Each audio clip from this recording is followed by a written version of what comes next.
Good afternoon, ladies and gentlemen. I'm sorry, I'm going to rush through this a little bit because hopefully we can have a bit of time and then come back before our celebrity comes back. Yeah, no, the 18-hole golf course that we have to walk through to lunch exhibition is a bit far, no? But so that's the NCD built-in. Kau nak makan 3,000 step. Balik lagi 3,000 step. Anyway, so thank you so much for staying on until today. Usually on Sunday, this is the lousiest day of the conference. There'll be like 10 plus, including the organizers. So really, thank you very much for staying behind and sitting through the rest of the day today. We've had very interesting sessions from Prof. and Dr. Faisal is always a difficult speaker to follow after. I mean, dah draw Mona Lisa and then aku datang nak coret pakai pencil 2B. So anyway, I'm here actually to talk a little bit about something which is about, very ironically building on what both of them were saying, about where there's no resources. So we have, I think, thought long and hard about it, and the idea that, and the premise of this discussion is we need to go outside of health. Because cancer is everyone's business, and this is the talk about it. So I want to run a little exercise because the kuih lapis was good. So could I get everyone to stand up a little bit? And then when I've done this a couple of times, and it never ceases to kind of be an interesting point for everyone in the room to kind of discuss. This is a biased audience here, just keep that in mind, yeah? Okay, so I'm just going to ask whether if there's a family member, first degree, who has cancer in your family, please sit down. Okay, second degree, relation, or saudara mara jauh, dekat dan sebagainya, who has cancer, please sit down. Oh, sorry, yeah, absolutely. Distant relatives, that was for earlier. Okay, now 3, if you have a friend, someone who works with you, a colleague, or someone who's, staying in your neighborhood who has cancer, please sit down. I think we're almost at the end. So I've got usually a 4th liner which closes everyone out. Yeah. And if there's anyone you know on your WhatsApp group who has cancer, yeah, please go ahead and sit down. Yeah. Yeah, absolutely. Because who has survived cancer, absolutely. Yeah, because for us, we speak about survival from day 1 of diagnosis. So, wow, very, very lucky person. You know? Because for the rest of us, our lives have been touched by cancer.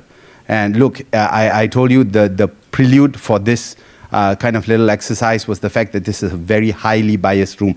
If not, you will never be here on a Sunday afternoon trying to listen to the National Cancer Congress. All of us have been touched. Now, the question is, and the premise at which we're working at, is that if we have all been touched in this room, cancer has affected quite significantly, statistically, almost 30% of everyone in Malaysia. Now, not everyone's in healthcare. That's the important thing. So now, how do we touch these people and my COI, and how do we kind of make it that we are able to connect to them? Dr. Faisal was talking to you about this. Why? If you want to speak to anyone, for them to make sense, even for them at the very basic level of civil society is, we like to talk about your knowledge, attitude, practice, right? For your practice is belief.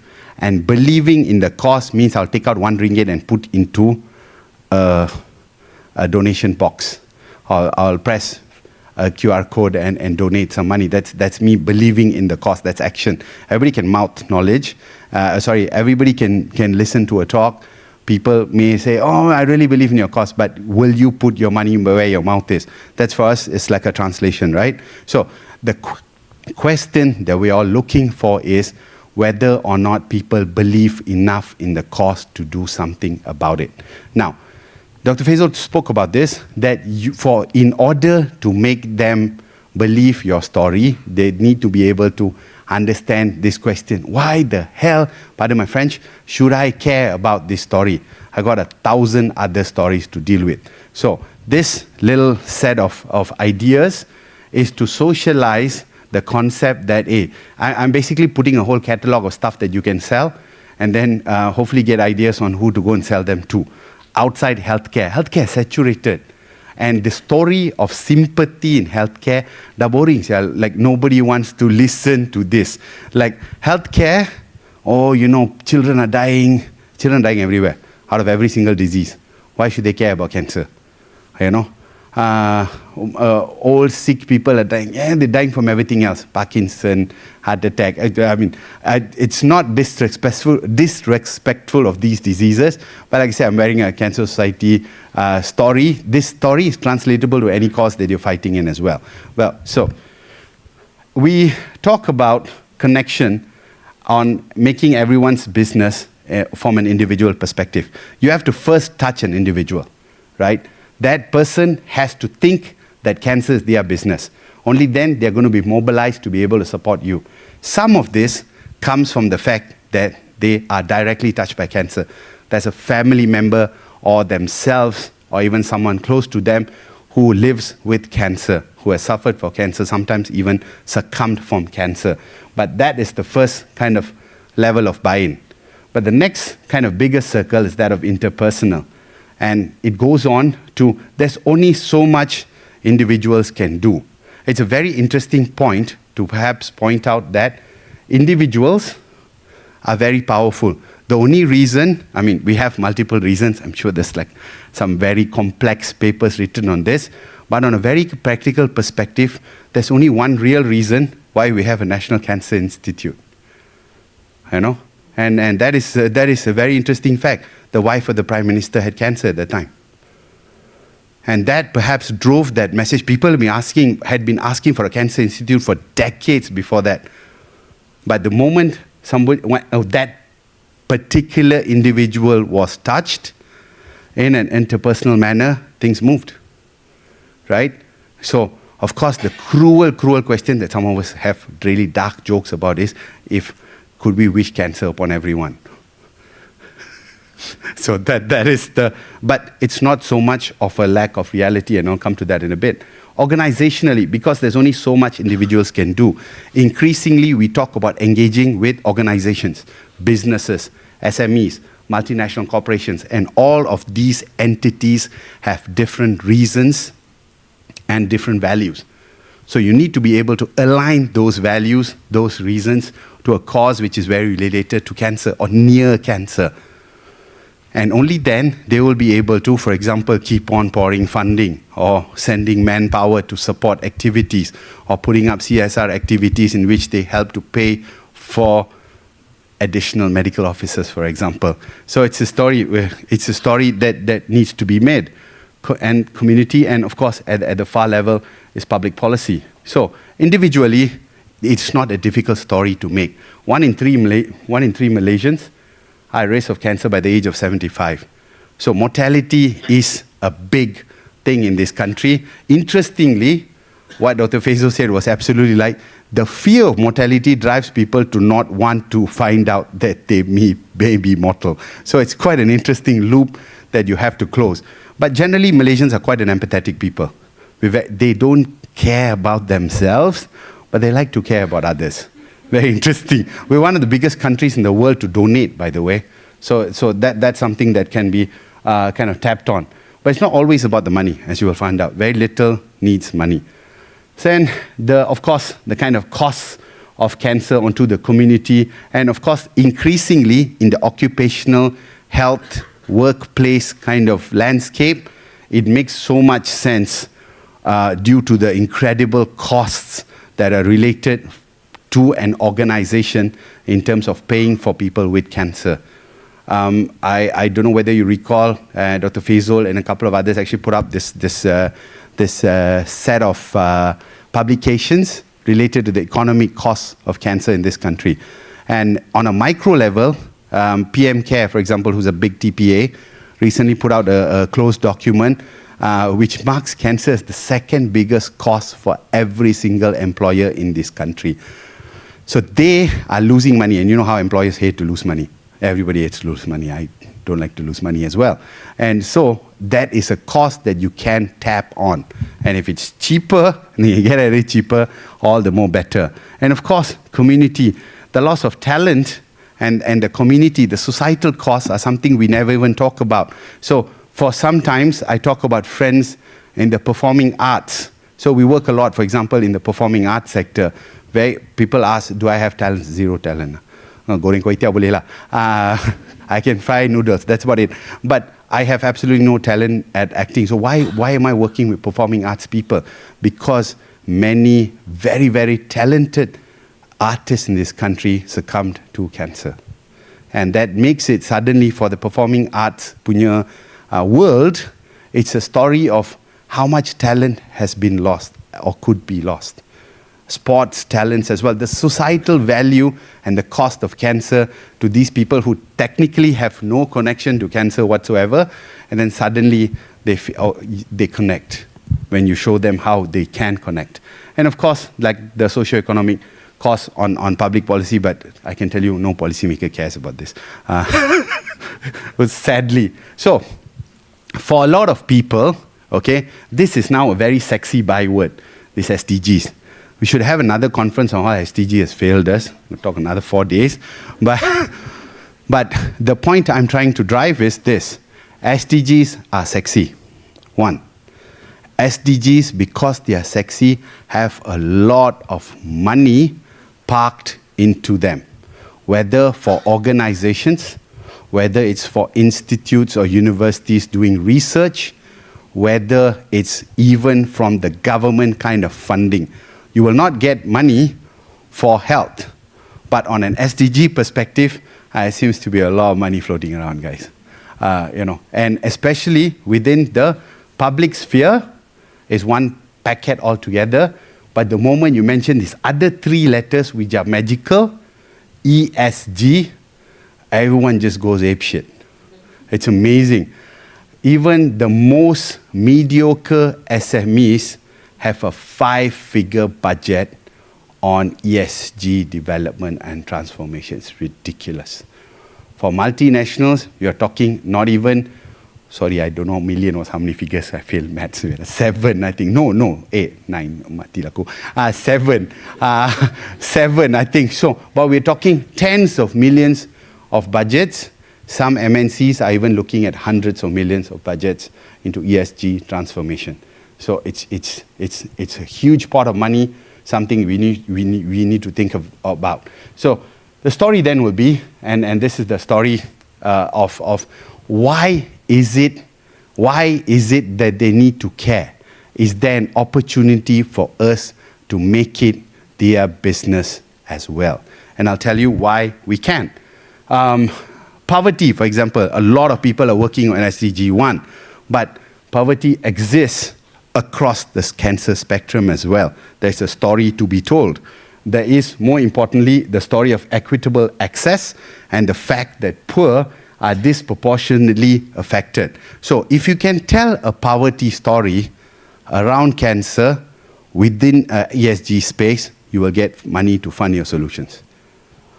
You will get money to fund your research because it's working on a specific sub-context of the community, and people like weird stuff because the entirety of science is built, and correct me if this premise is wrong, on digging through those little crevices and finding the so-called gaps, the systems gaps, the research gaps and all that, and that doesn't really translate into a macro population. It's always very easy to carry out and very visible onto a micro segment of the community.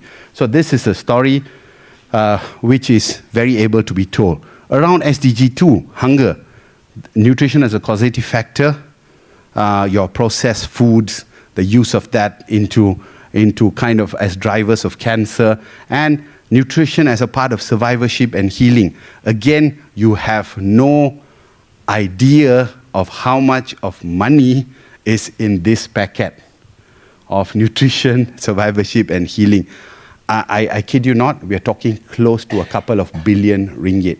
These are not some like legend, cerita dongeng, a myth of US funding and UK funding and all that. I'm talking about Malaysian funding here in Malaysia.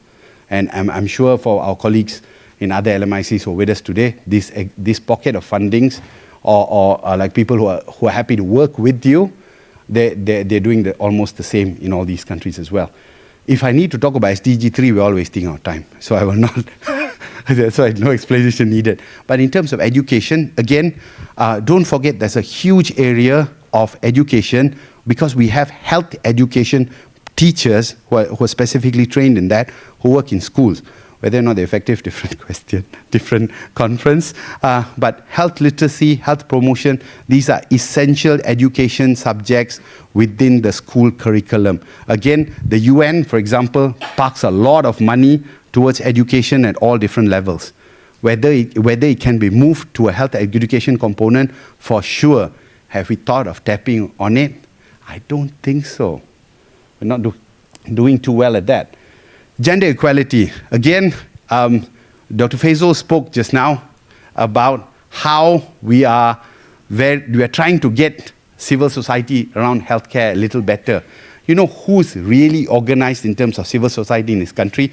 Two big groups. Women's groups, the first, and the second are human rights groups. And we always say, I mean, like we work a lot with these groups because we're like, hey, you already have a galvanized army. We should work together. And there's a lot of commonality across that as well. And gender issues really attracts a huge amount of funding.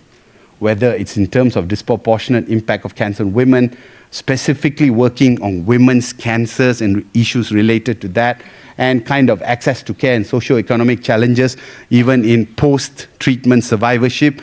These are areas including, and I'm not just talking about research areas, yeah? I'm talking about areas in which solutions can be developed and implemented, which will help people survive better.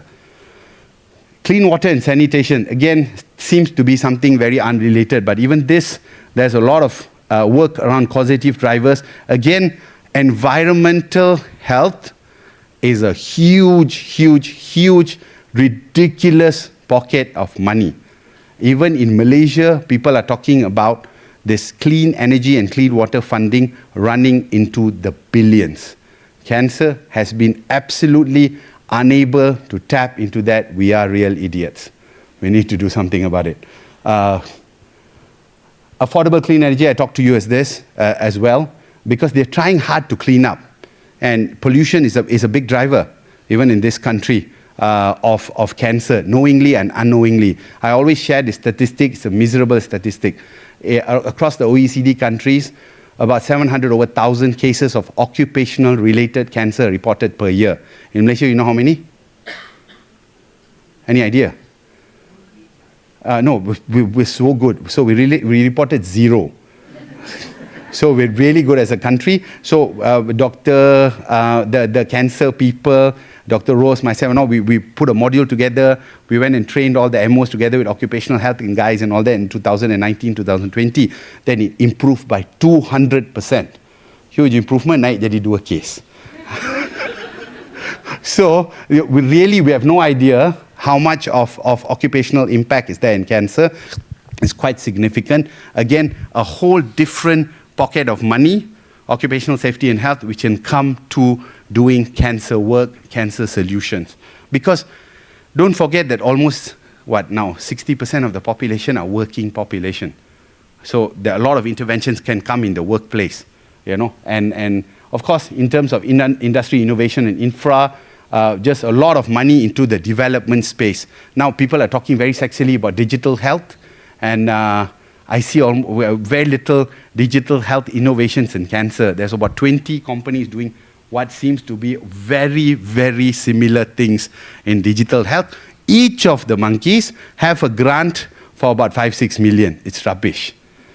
But they're all going because they're all coming from different pockets of money. There's all different agencies, different funding organizations that are pumping money at this. So why haven't we come at it? I don't know, guys. Inequality is also a big issue with a lot of money to it. Increasingly, as we are becoming more and more urbanized, a lot of money is going into the work to build sustainable cities For example, most of us are in something called the City Cancer Challenge, which is a very city-based approach to look at cancer. And that attracts a lot of financial institutions, banking, insurance, that kind of funding as well. So which is quite interesting.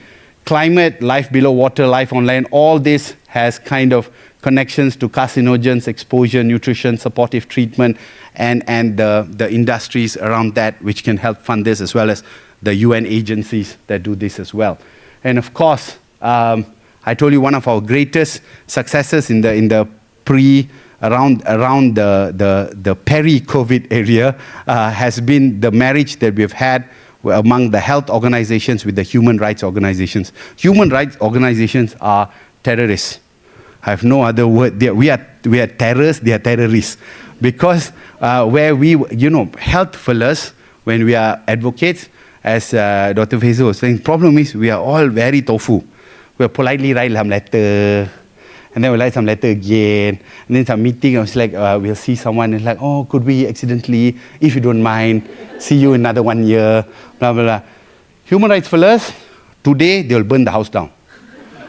Tomorrow there'll be petrol bombs flying. So we have learned to become a little more, aggressive at advocacy by marrying with them, because the human rights is a very powerful tool, because it speaks at the very basic of humanness, of humanity. So that has been like quite a, so this is not a money connection, but it is a manpower connection.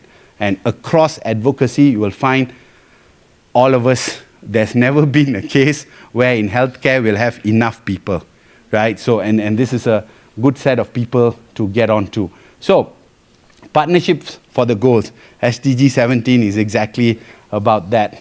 How successful are you at getting married to other people? Or I hate to use the other part, which is sleeping around with multiple partners. But since it's cancer, it's fine. No, it's not cervical cancer. So even there's a connection to communicable disease, right? So we need to, okay, if you want to make cancer everyone's business, drive this story across the individual level, find that relationship. This is sometimes an easy relationship to build, okay? But it's difficult to tap the right individual.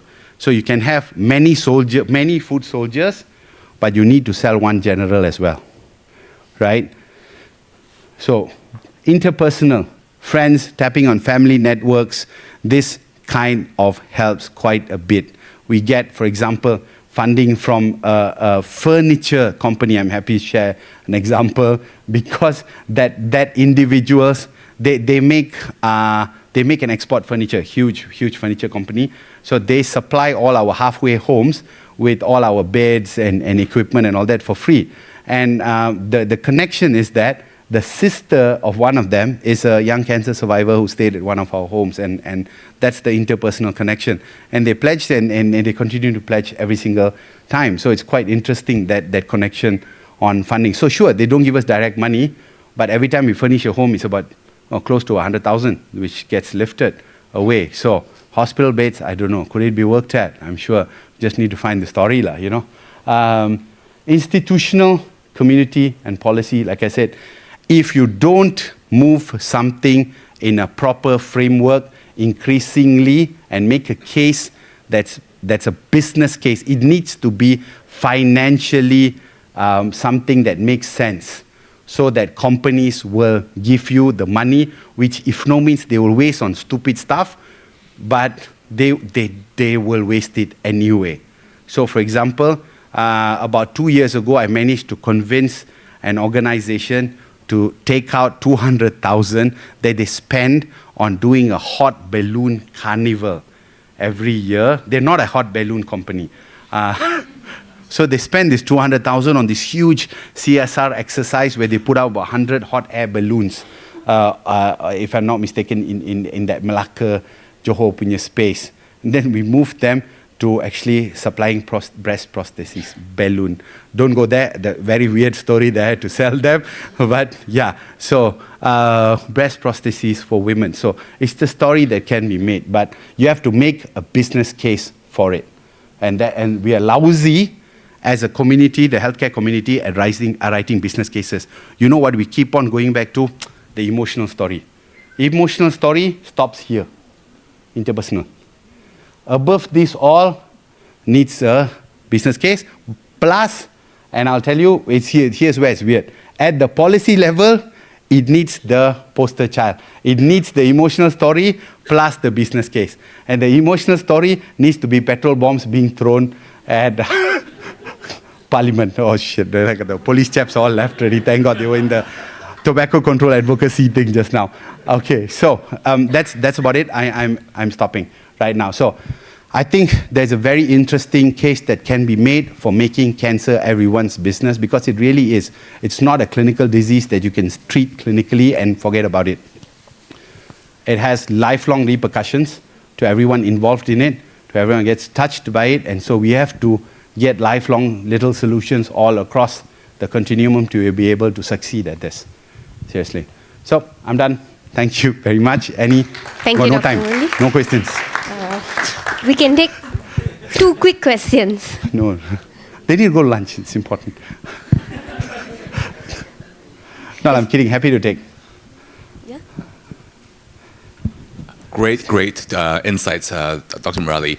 So, I mean, just connecting both at the very top and at the very bottom, from policy to individual, what would be that one single message that can be brought into the forelight to make cancer care everybody's business, and what Dr. Saiful say, to make it rise above all the other challenges that we face in public healthcare? Okay. John, that's a very, very difficult question, and I'll tell you why it is, and I'll tell you the kind of approach that we're taking as well. Because what has changed as well in the 5 or 7 years, maybe about 10 years, has been the human attention span. We now have the attention span of what I like to call as 3 cockroaches.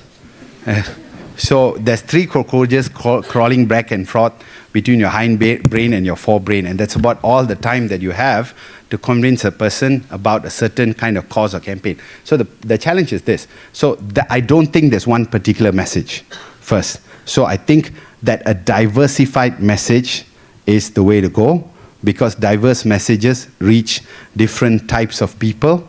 But this diversified, targeted messaging, what we're now doing, and this is the problem, is it's very top level or very unidimensional. You believe putting 2 social media posts is the bomb, but it's not OnlyFans, is all I can say. So you need a lot of attention in terms of translating the message across.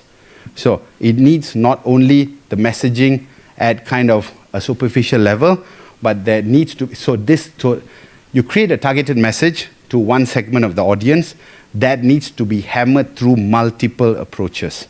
And only then it tends to seek through. And even then, after maybe about 5 or 6 months, which is the longest I've seen the kind of attention span of the community exists within the sphere of health, they will move to another story. So you need to have a second message related to the first message, another story, if you will, to kind of keep them hooked back. I blame all these Korean serials, But there's a message in them. Why do people watch 400 odd episodes of the same stupid Korean drama? I don't know, or even anime. So we know that that's the message. So there needs to be a new story. It's the same story, but there's new characters coming in between. So I think that's kind of where we need to go with messaging in order to keep and sustain the audience. But it needs to be a very narrow audience. There's only a certain type of person who watches Korean dramas. I'm seeing all of you all in this room. So to them, it's attractive.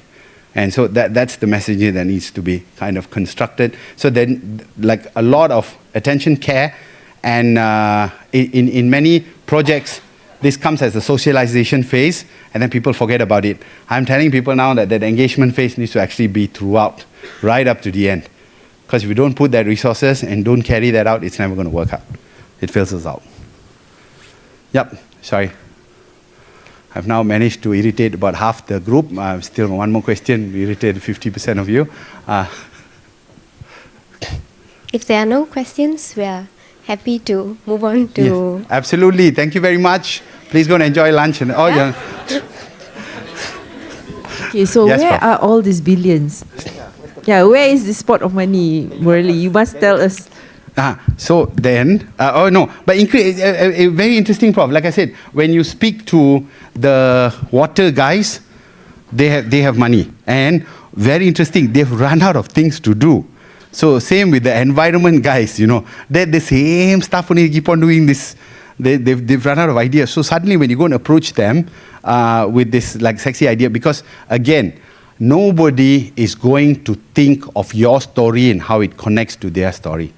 You need to do that story and go to them like, hey, in water there's this thing, everything. Shall we work on it? So, and then miraculously, even you would not believe. I don't want to name companies, and then people get a little upset. But there's a certain water sewage company which starts with I.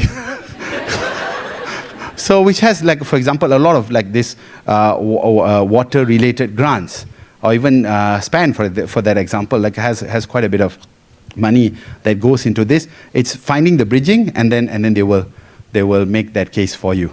Of course, like I said, that then at a policy level, because this is like policy already, you need to have the personal story, somebody champion, because you can't go and champion in their board meeting, right? So, but once they're bought in, they will go and fight for you and bring out that story. And then it's all the pots of gold at the end of the rainbow. So, yeah. So, okay. Anybody else? Yeah. You won't tell me shut up. Okay. All right. As Dr. Saiful is an advocate for certain things, and then he also told that you are advocate champion, right? So what are your challenges basically if you want to advocate something? Okay, so I think the biggest challenge you have in advocacy, and this is me not doing my topic, we're doing Dr. Faisal's topic, no, like kidding. No, but to everybody, right, is finding the message that resonates. And I think this is the big problem, because as healthcare people, we have a big challenge because we carry a big chip on our shoulder. You know what's that chip? It's like, we are doing the right thing for humanity. Aku ni baik. I'm sorry, I'm translate. I'm good. I'm noble. I am the best thing since toasted bread. All this is true. But when you go to the other person, nobody cares. You get me or not? So you have to find that connection. It's like, yeah, sure, I'm doing something. But for example, I come back to this water. Oh, this water thing that you're doing is the best thing. The world is only alive because you're giving us water kind of story. It's like, you need to take off that kind of halo and go to find other people and make them the hero of that story, and then kind of bring your story into them. So that is I have to admit that is a very difficult thing to do, because we get caught in this moral superiority. We have this very big moral superiority, healthcare people. I'm talking about myself as well, not only to all of you, but it takes a very long time to kind of kick that away.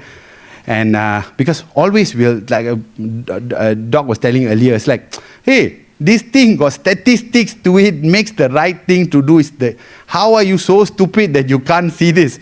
Trust me, I deal with it every day myself in my head as well. I was like, why this feels so stupid? I'm telling 100 times, cannot listen. But they don't care.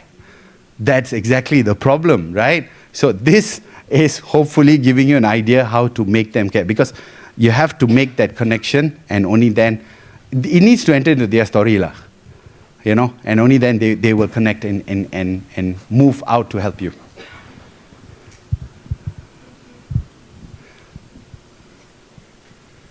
I think we will wrap up. Thank you very much.